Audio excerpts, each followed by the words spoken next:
कराची में सिंध असेंबली के करीब रेड जोन से मुसल्लह मुल्जिमान ताजिर से 40 लाख रुपए से जायद मालियत के 55 मोबाइल फोन छीन कर फरार हो गए।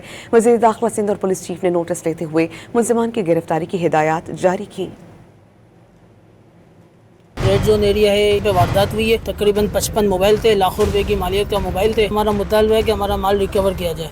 कराची के रेड जोन में बेखौफ डकैतों ने ताजिर को लूट लिया। सदर कमेटा मिनाज गुलफाम के मुताबिक सिंध असेंबली के करीब 3 मोटरसाइकिलों पर सवार 5 मुल्जिमान ताजिर से 40 लाख रुपए से जायद के 55 मोबाइल फोन लूट कर फरार हुए। उन्होंने वजीर दाखिला सिंध, एडिशनल IG और कानून नाफिज करने वाले इदारों से मुल्जिमान को फौरी गिरफ्तार करने की अपील कर दी। हमारे ताजिर के साथ जो सदर से मोबाइल फ़ोन लेके निकला था, तकरीबन 55 मोबाइल फ़ोन थे और उनके साथ वारदात हुई रेड जोन के इलाके में सिंध असेंबली के पास, कबूतर चौक के पास।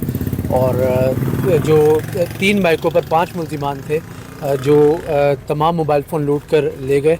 और अब हमने एडिशनल आई साहब और कानून नाफिज करने वाले इदारों से वज़ीर दाखिला सिंध से दरख्वास्त की है कि मुल्जिमान को फौरी गिरफ़्तार किया जाए और हमारे ताजिर के जो मोबाइल फ़ोन उनको फ़ौरन रिकवर करवाया जाए। कराची पुलिस चीफ ने वाक़ई का नोटिस लेते हुए DIG साउथ से रिपोर्ट तलब कर ली। उन्होंने वारदात में मुलव्विस मुल्जिमान की फौरी गिरफ्तारी के लिए तमाम दस्तयाब वसाइल पर रोएकार लाने की भी हिदायत कर दी।